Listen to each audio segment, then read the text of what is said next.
Kamusta po mga kabayan? Narito pong muli ang mga maiinit na balitang ating sinusubaybayan sa mundo ng social media. Mayor Baste Duterte at Senator Amy Marcos, mas pinainit pa ang tensyon sa pagitan ng mga Marcos at ng mga Duterte dahil umano sa paratang noon ni FPRRD kay Kuting na itong presidente natin ngayon ay kinukumpirmang gumagamit nga ng pinagbabawal na droga at kasali pa umano ito sa drug watch list ng PIDEA ng panahon pa ni Duterte. Ngunit hindi pinahuli ni FPRRD dahil umano sa respeto niya kay Apo Lakay Marcos Sr. Ngunit ito naman ay dimpensahan naman ni Super Ate Senator Amy Marcos at nagmakaawang wag sanang tuluyang siraan ang kanyang kapatid dahil hindi naman siya ang dahilan kung bakit hindi matino ang kanyang pamamalakad sa ating bansa. Dito naman bumanat si Baste Duterte na sinabing wag daw umanong gamitin ang mga Duterte upang linisin ang pangalan ng kanyang kapatid at dahil nga dito nagkasagutan ang dalawang ito na parehong pinoprotektahan lang naman ang kanilang pamilya. Kaya naman, wag na nating patagalin pa at panoorin ang buong video. At kung bago ka pa lamang sa aking channel, huwag kakalimutang mag-subscribe at pindutin ang notification bell upang lagi kang maging una sa mga balitang naglalagablab at bago.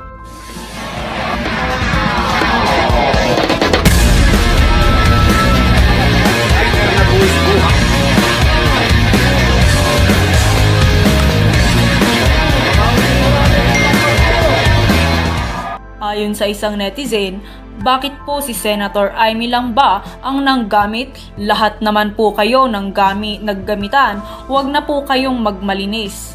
Ayon naman sa isang netizen, puna ko rin yan, panay lang ngawa si Amy, lalo na sa Senate hearing sa Davao. Sana nga lang merong makasuhan, baka naman puro lang hearing ang mangyari, sayang lang ang pera na nagamit.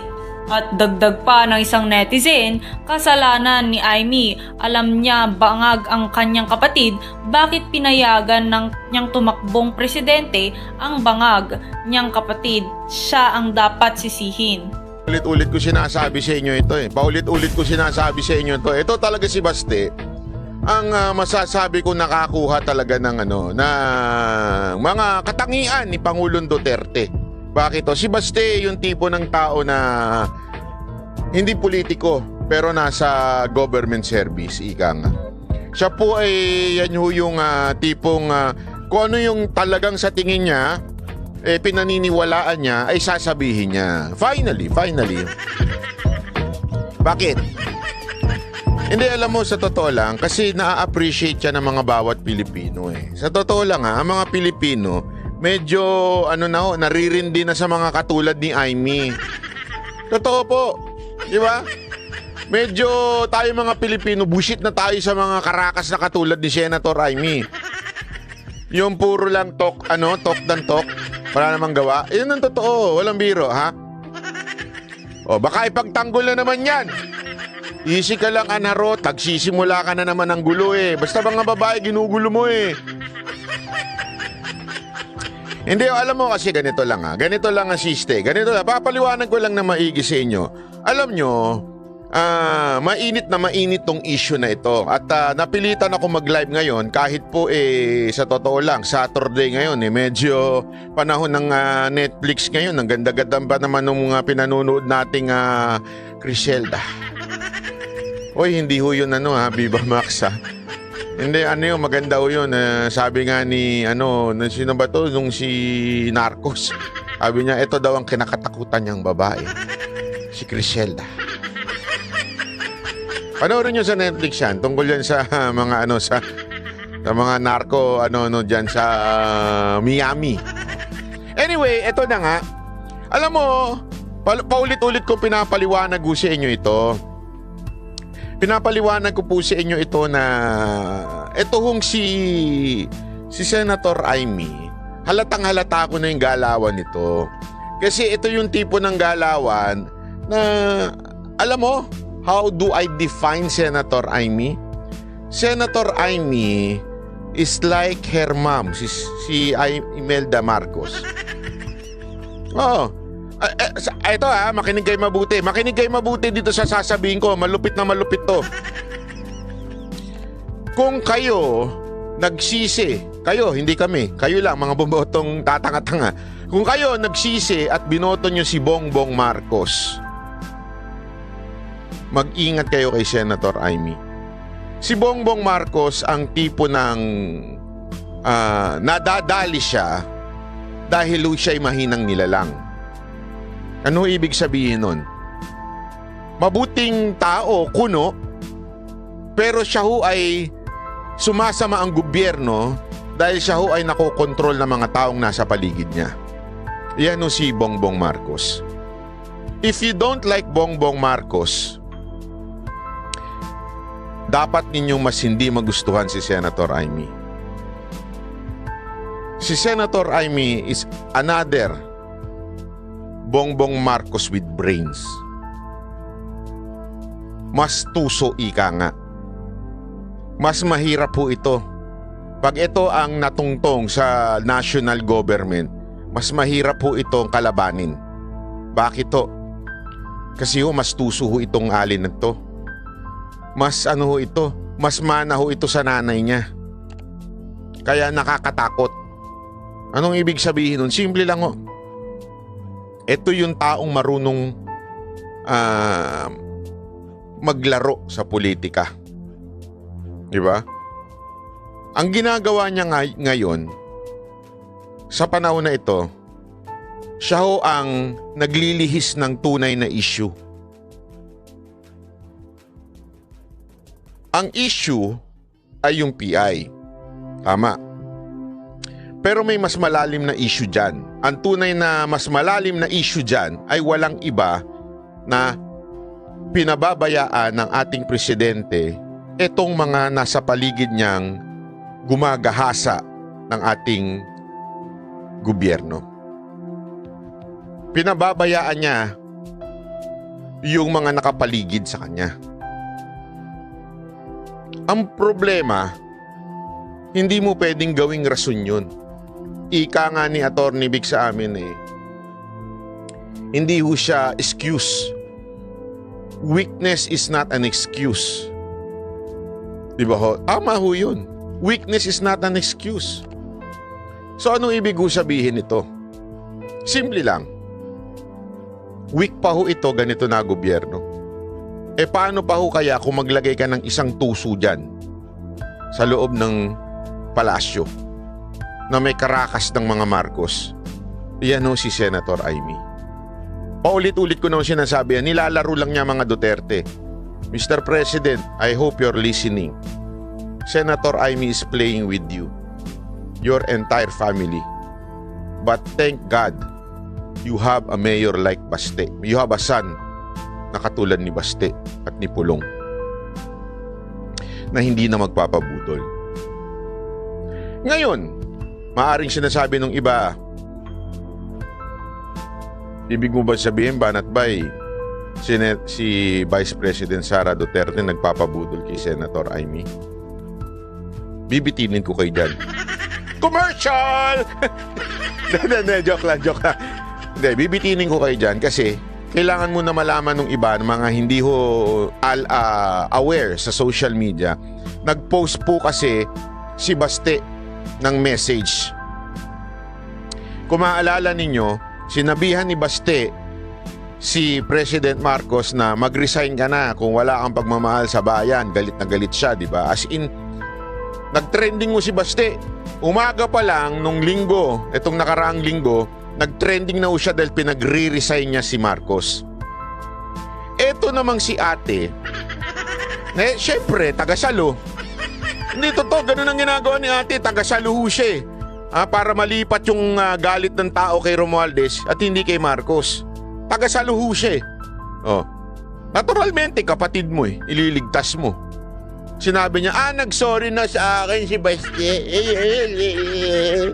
Ay, ko nga sorry na sa akin. Di ba sinabi ko naman sa inyo, yun ay isang malaking katarantaduhan? Sinabi ko sa inyo yan. Sa katunayan, nag-init nga yung julo ko Nung nakita ko nagla-live yung mga alagad ni Aimee doon sa channel ni Joey. Yung si Joey, yung isang vlogger dyan na babae na kasama ni Sas. Nag-init ulo ko nung napapanood ko yun eh. Actually, patulog na ako nun eh. Weekend yun eh. Ay, hindi pala weekend yun. Ito lang nakaraan yun. Nag-init ng ulo ko kasi pinipilit nilang sisi kay Senator Aimee. Ayun yung totoo. So anong ibig ko sabihin? Parang inililigtas nila si Aimee. Hanggang pumasok nga ako doon, nagkaroon ng mainit talaktakan doon. Hanggang kaduluduluhan, medyo noong una umaagree pa sa akin si Joey, yung host nila doon. Pero eventually, nung bandang dulo,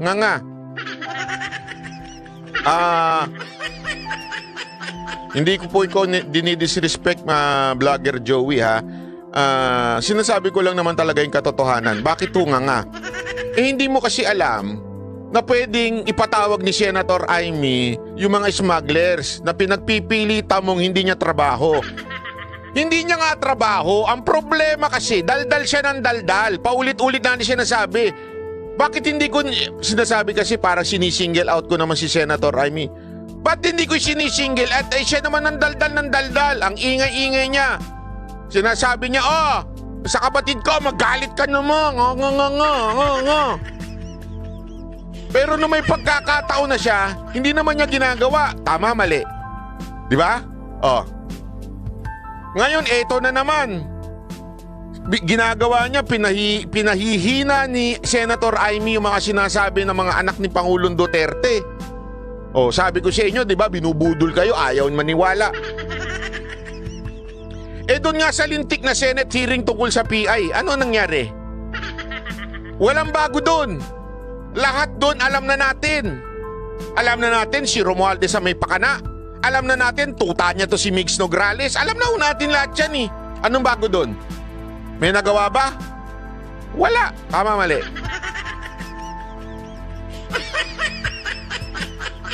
Relax lang, banat ba si Joey Campian? Medyo kailangan na maliwanagan. Yun na nga, kaya ako nga sinasabi to eh. Relax ako. Nakita mo na ako magalit? Wala na tong camera, lumipad na. Relax pa ako nito. Kaya nga minumulat natin yung mga kababayan natin na nagpapabudol pa rin kay Senator Aimee. Kasi kita nyo naman, nagkaroon ng hearing, anyari. Lantaran, sinasabi doon. Pera ng taong bayan. Pera ng DSWD ang ginagamit para suhulan sa PI. Ano ginawa? Anak ng wedding ko ako yung pakakasuhan ko talaga yun eh. Hindi. Sige. Isipin nyo ito ha. Pera ng taong bayan yun. National government yun. Tapos gagamitin ng isang congressman? Ano katarantaduhan yun? Di ba ho? Tapos, ikaw, pinuno ka ng committee doon, wala kang gagawin kung hindi, tigil na natin to, wala ba natin to. Kaya ayan, dahil nga po pinalalabas ng media na humingi ng pahumanin o nagsorry si Baste. Yung pagsosorry niya, hindi naman pagsosorry na, sorry, nagkamali ako. Hindi ganon. Sorry, nasaktan ko damdamin mo. Magkaiba ho yun.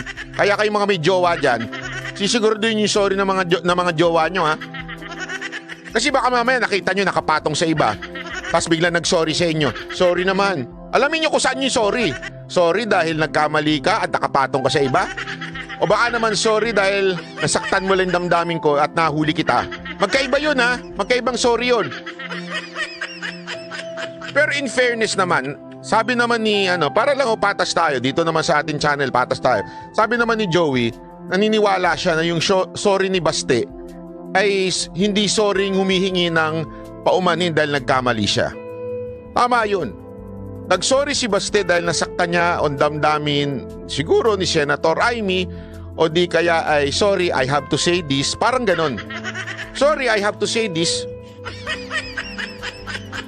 Di ba? Ano sabi niya? Madam Aimee, linawin ko lang kasi ginagamit mo na sa drama mo yan dyan sa media.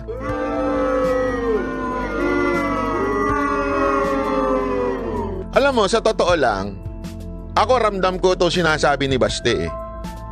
Ramdam ko to. Sigurado ako na buwisit siya. Pwede ko bang Baste, pwede ko bang i-rewords yung sinabi mo? Kunwari ako lang si Baste ha.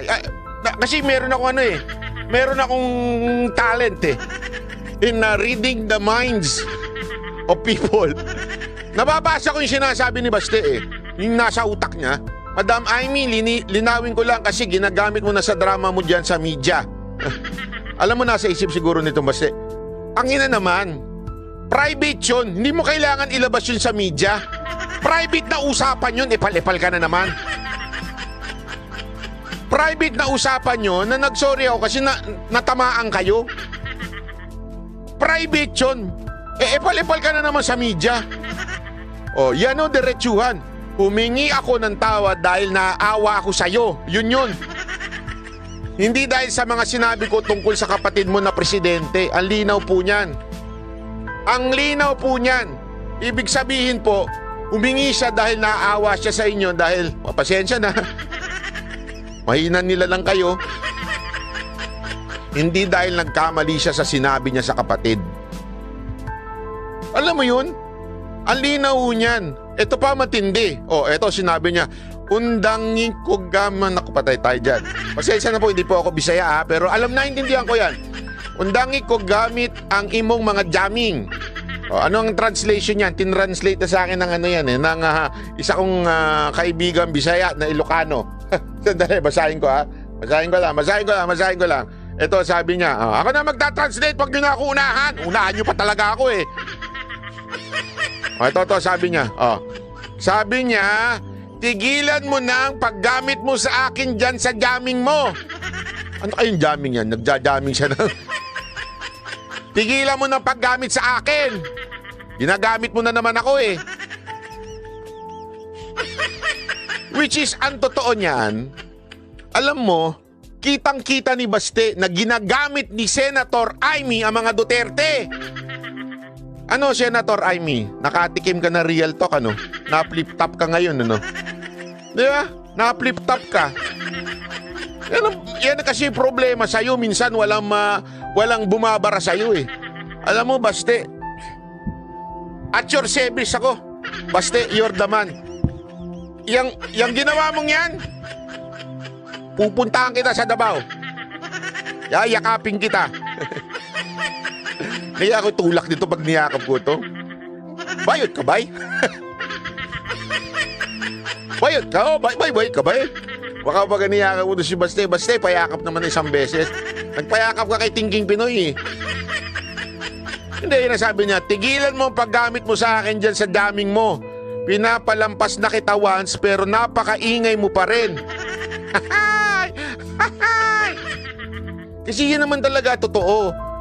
Alam mo, Senator Amy, palit na lang tayo. Sige na. Ikaw na lang dito mag-vlog, ako na lang maging senador. Ang ingay mo eh, yung totoo. Hindi bagay sa pagiging senador mo. Palit na lang tayo. Ako na lang. Kasi pag ako napunta dyan, patatawag ko talaga yung mga dapat ipatawag at pakakasuhan ko yung dapat makasuhan. Mas maingay ka pa sa aming mga vlogger eh. Pambihira ka naman. Iwan mo na lang doon sa mga vlogger mo. Nandiyan naman si Joey. Bira, Joey. Nandiyan naman si... Huwag na natin pag-usapan yun. Fly! Lika Sel, salamat po. Hindi yan, alam mo, grabe ho. Hanga ko dito sa, alam mo, Baste. Mayor. Sana mapanood mo ito at saka minsan sana jamming tayo. Jamming talaga eh. Ano bang mixture mo diyan? Ano bang mo diyan, ang chemical mo? I mean, yung inumin ang usapan dito inumin. Hindi, inom tayo minsan. Sabi mo lang anytime punta ako diyan. Inuman tayo, magkita naman tayo. Kung meron ba nanonood dito na kaibigan ni Mayor Baste, mawalang galang na po, baka pwedeng Hindi, gusto ko makausap to mama to. Napaka ang ganda ng puso. Alam mo kasi, Mayor Baste, kung hindi mo natatanong, siguro, nakailang beses na rin po akong nakasama ko inyong Pangulo, ang inyong tatay. maging sa eleksyon noong 2015-16, talaga lahat ng campaign ng iyong tatay, ang Mocha Girls na hinahawakan kong artist, nakasama namin siya. Kaya nga kabisado ko yung damdamin ni Pangulong Duterte. Yung speech niya, pwede ko na nga ulitin nung eleksyon Kasi nga po, alam mo yun, ramdam ko yung puso ng ama mo.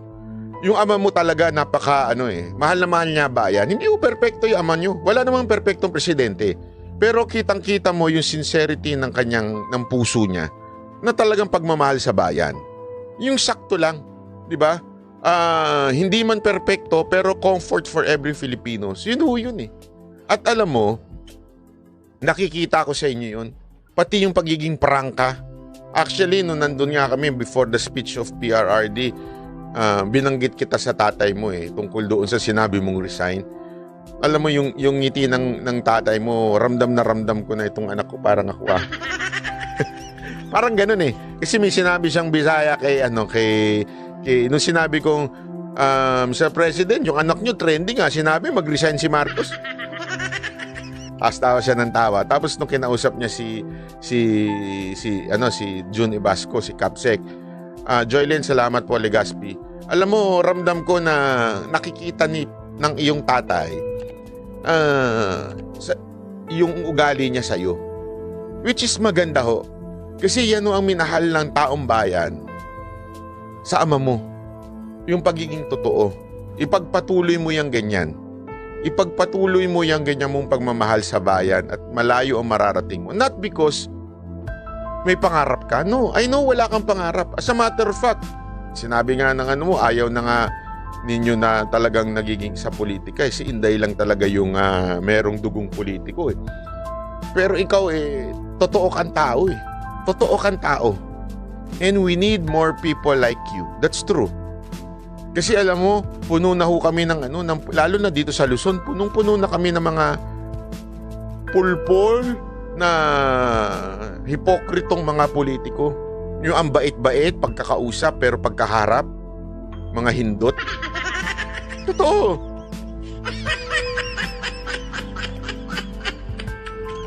At nakakatawa kasi eto nga alam mo kasi baste. Siguro naman napapanood mo sa social media, si Senator Amy talagang ginagamit na kay pamilya niyo. Alam kasi ni Senator Amy na hindi siya mananalo nang hindi siya didikit sa ate mo. Yun po ang totoo. And I cannot blame your sister. Ako ito mga kapatid, mga kaibigan let us not blame BP Sara for staying in the side of Marcos. I understand. Kasi hindi magandang tignan. Alam ko marami sa inyo medyo na-disappoint doon sa statement ni BP Sara Duterte. Ako din na-disappoint from the heart. But if you would look at it in a bigger perspective, hindi ko kasi maganda kung kokontra siya. Kasi Vice President siya Siya ang makikinabang pag natanggal sa pwesto si PBBM. Ang dating, namumulitika lang yung tatay niya, tapos babanat siya. So hindi maganda. Understand? Kaya kailangan niya magbigay ng statement na nandito siya sa side ng mga Marcos. At pangalawa, feeling ko din, tama yung maganda sinabi nito isa. Tama, magiging Lenny ang dating niya. Hindi maganda. So tama yung positioning at very statement ang dating ni BP Sara Duterte. At isa pa, ako naniniwala ako na isang mentor ni BP Sara Duterte ay si Gloria. Di ba ho? Si Gloria. Si Gloria. Ay, ba pala yung kanta? Si Gloria, si GMA. Don't ever forget ang ginawa ni GMA. Naalala nyo? Doon sa mga nakakaalala pa nun. Nung panahon na si Erap gumaganon-ganon na. Hindi naman si Gloria ang tumayong kalaban ni Erap Remember? Never nagsalita si Gloria nun. Never siyang kumontra. Never siya naging opposition. Until dun, sa EDSA, tumayo na siya. Ay, di pa. Tumayo ba siya? Parang di ko nakita Biro lang. Totoo po yun Hindi ko siya nagsalita until nung nag-EDSA 2, EDSA 2, doon na lang siya sumulpot, siya na ang presidente. Kasi that would have more impact. Imagine this, okay? Imagine this, ha? Ngayon, ganito yan. Ayoko sabihin to kasi this could be a strategy of BP. Pero sa tamang panahon, pag siya ang bumitaw sa administrasyon ni Marcos, doon na talaga yung pinaka-stroke. Yun na yun. Diba? Ngayon, tumitindig pa yung itong administrasyon na to because of BP Sara Duterte. That's the truth. Nakatayo pa ngayon ang administrasyon ni Marcos because of BP Sara Duterte. Sa madaling salita, alam mo yung ganon, yung kunwari rubber band, ini-sample din ito ni Baste, pero sa akin iba naman. Yung rubber band, batak na batak na, aside from batak talaga, nagbabatak. Iba pala yun, iba pala yun. Hayop ka ba? Yung batak na yung goma, di ba? Gitna, pak, biyak yan. Di ba? Yung apoy na yun si BP Sara Duterte yun. Sa tamang panahon. Pero kung ngayon walang batak, aapuyan mo, it will take time. Pero kung batak na yan, manipis na, pag inapuyan mo yan, wala na isang segundo yan. Putol yan. Yun ang papel. Yan po ang papel ni BP Sara Duterte. Kaya hayaan po natin. Hindi ko pinagtatanggol si BP Sara Duterte, ha. But, as in malaking puwet. Iba pala yun.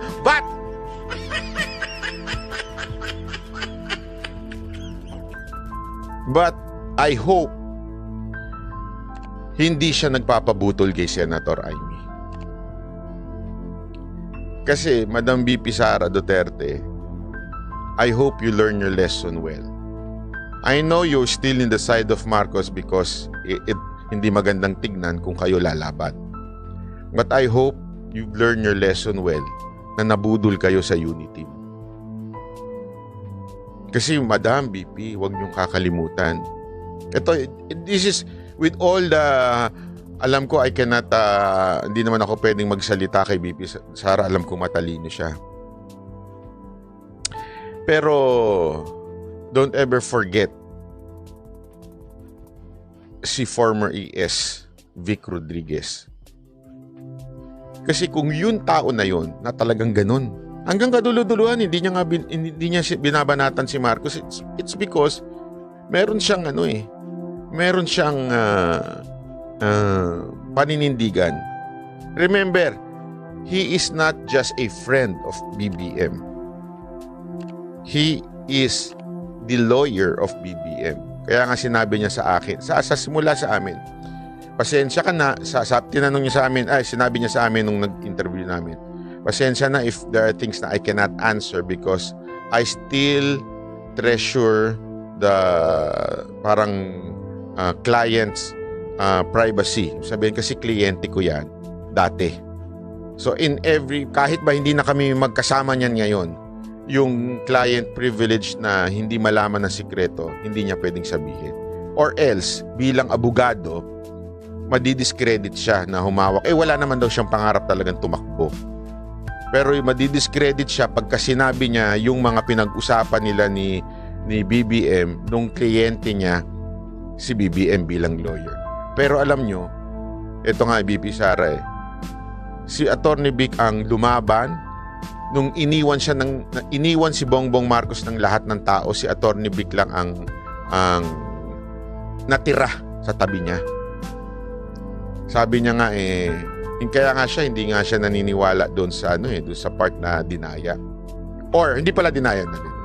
Hindi siya naniniwala doon kasi may mga nagsasabing hindi daw talaga nanalo si BBM. Hindi siya papayag doon kasi pinaghirapan daw talaga nila yon. Ibig sabihin lang po, anong sinasabi niya? Simple lang.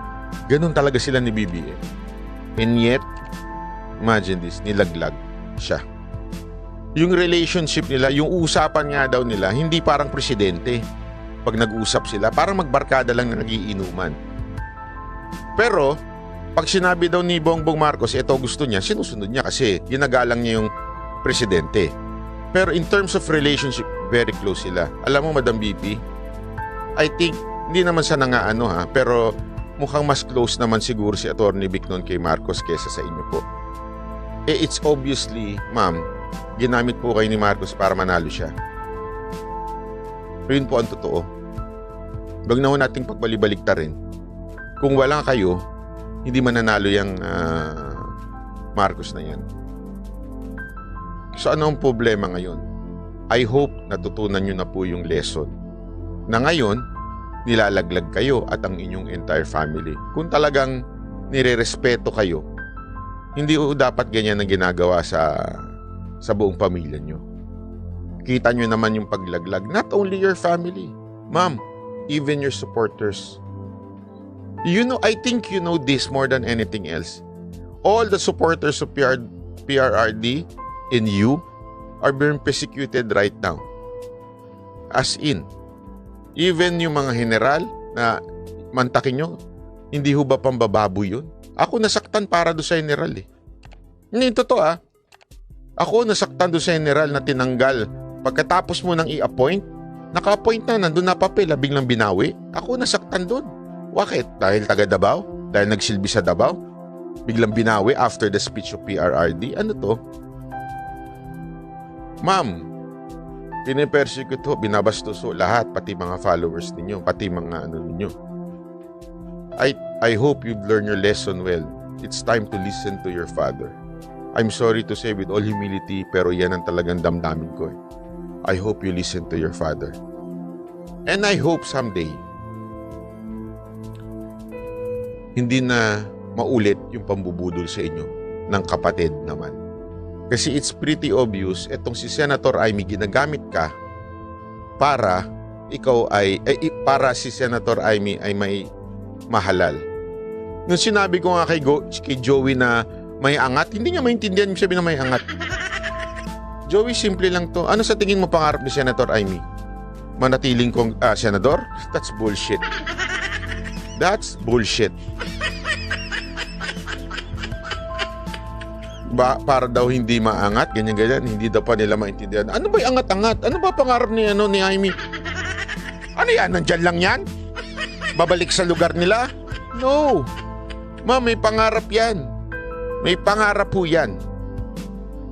Kaya pumoporma na po yan. I hope nakikita nyo po.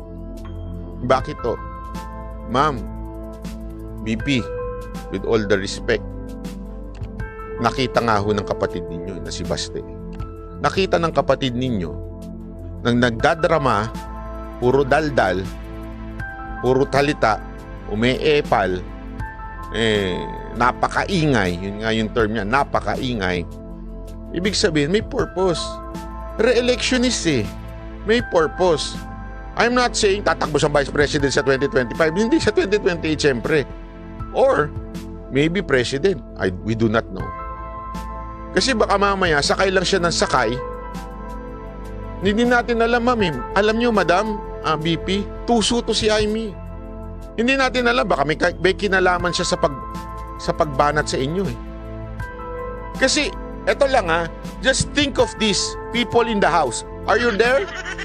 Are you there, people in the house? Ay, 3,000 na pala tayo nanonood. Ay, kayo nanonood.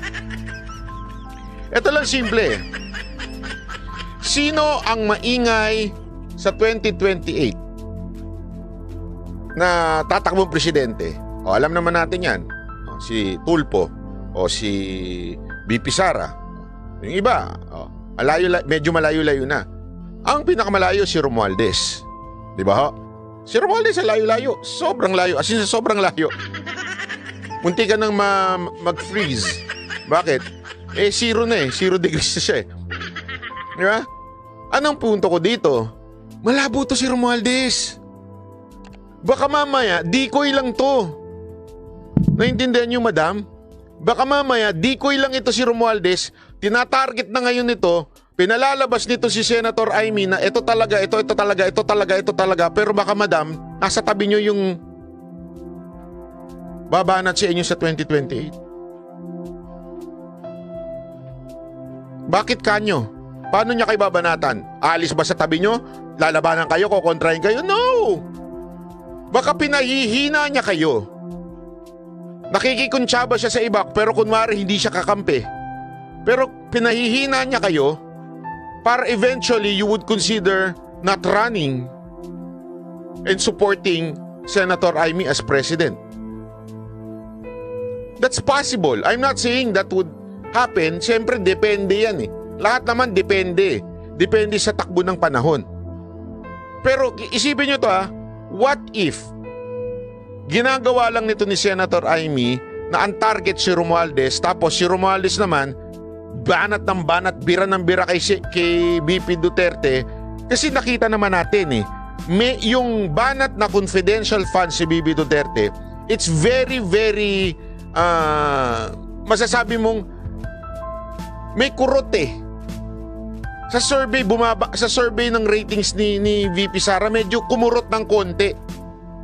And that kurot is medyo medyo success sa kanila yun.